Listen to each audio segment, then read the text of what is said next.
अस्सलाम वालेकुम। 8 से 10 साल की बच्ची के लिए इस ड्रेस की कटिंग और स्टिचिंग देखते हैं। फ्रॉक का टॉप पार्ट बनाने के लिए ये 4 फोल्ड कपड़ा लिया है। इस कपड़े की लंबाई 13 इंच है और इसकी चौड़ाई 10 इंच है। शोल्डर की कटिंग करने से पहले हाफ इंच पे मैंने मार्क कर दिया है और उसके नीचे से शोल्डर की मैंने लंबाई ली है। तीरे का निशान 6 इंच पर लगाया है और कंधे की जो लंबाई है वो 6.5 रखी है, जबकि चेस्ट का निशान मैंने 8.5 इंच पर रखा है। बच्चियों के लिए हम जो कंधे का निशान लगाते हैं कटिंग उसके अंदर की तरफ करेंगे। फ्रंट और बैक शोल्डर की एक जैसी कटिंग होगी। कमर का निशान 7.5 इंच तक लगाया है। 1 इंच का मज़ीद मार्जिन देते हुए इसकी कटिंग कर लेंगे। ये कटिंग एक हेल्दी बच्ची के लिए है। अगर आप किसी वीक के लिए कर रहे हैं तो आप इससे 1 इंच या आधा इंच कम में भी कटिंग कर सकते हैं। फ्रॉक का बॉटम पार्ट बनाने के लिए मैंने ये 4 फोल्ड कपड़ा लिया है जिसकी चौड़ाई 15 इंच है और इसकी लंबाई 20 इंच है। कपड़े की बंद साइड से ऊपर की तरफ मैंने 4 इंच पे मार्क किया है और नीचे से इस कपड़े का जो हाफ है 15 का हाफ है 7.5, उस पर मार्क करके इन दोनों निशानों को मिलाया है और इनकी तिरछी कटिंग कर ली है। इस तरह कटिंग करने के बाद साइड के जो पैनल कट हुए हैं वो उठाकर हमने फ्रंट का जो सेंटर पार्ट है उससे हमने इसको मिलाना है, 1 इंच बढ़ा कर रखना है और ऊपर से हम वेस्ट का निशान लगा के उसमें 1 इंच का मार्जिन देके उसको नीचे तिरछी लाइन से मिला लेंगे और उसकी कटिंग कर देंगे।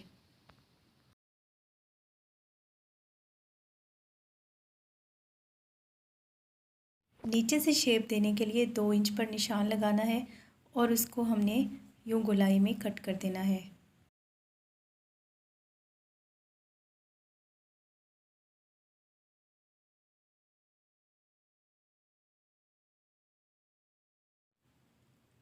अब ऊपर से भी हम इसको शेप दे लेंगे। साइड के पैनल्स पर हम एक छोटा सा कट दे के निशान लगा लेंगे और वही साइड हमने सेंटर पार्ट से जॉइन करनी है।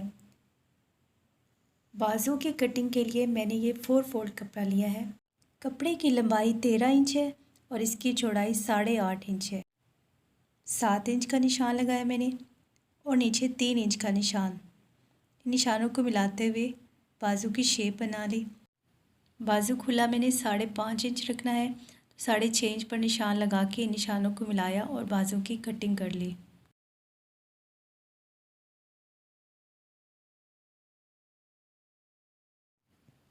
पाँच इंच चौड़ी ये फ्रिल तैयार करनी है और ये 4 फोल्ड कपड़ा है जिसकी चौड़ाई 5 इंच और लंबाई इसकी 10 इंच है। इस तरह से हमने इसको चुन्नट दे के फ्रिल बना लेनी है। मशीन की मदद से चुन्नट डालना बहुत ही आसान है। इस तरीके से हम कपड़े को धकेलते जाएंगे और चुन्नट बनते जाएंगे। इसी तरह करके हमने दोनों बाजुओं के लिए फ्रिल तैयार कर लेनी है।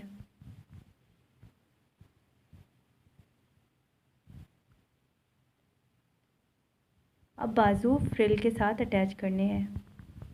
फ्रिल को यूं बारीक फोल्ड करके मैंने सिलाई लगा ली है। बैक के तीनों पैनल्स जोड़ लिए हैं और अब इसके साथ जो बैक पार्ट है वो भी हमने इसके साथ जोड़ लेना है। गला बनाने के लिए 2 पट्टियाँ इस तरह से तैयार करनी है। 1.25 इंच की पट्टी मैंने कट की है और इसे शलवार के कपड़े पे पेस्ट कर लिया है। कपड़े को यूं फोल्ड करते हुए हाफ इंच का मार्जिन देना है और इस मार्जिन को हम अंदर की तरफ प्रेस के साथ अच्छी तरह से बिठा देंगे।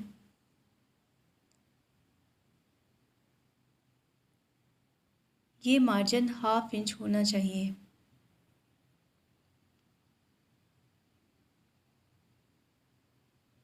दोनों तरफ से इसी तरह से प्रेस करते हुए जो एक्स्ट्रा कपड़ा है उसको अंदर की तरफ फोल्ड करते हुए यूँ हम पट्टी तैयार कर लेंगे। इसी तरीके से मैंने 2 पट्टियाँ तैयार कर ली हैं और इन पट्टियों की लंबाई जो है वो तकरीबन 15 इंच है। नेक की कटिंग करने के लिए ऊपर से 3.5 इंच पर निशान लगाया मैंने और नीचे एक 6 इंच पर निशान लगाया है और एक ही 6.5 इंच पर निशान लगाया है। ये हाफ इंच जो हमने नीचे एक्स्ट्रा रखा है वो हमने गले को शेप देने के लिए रखा है।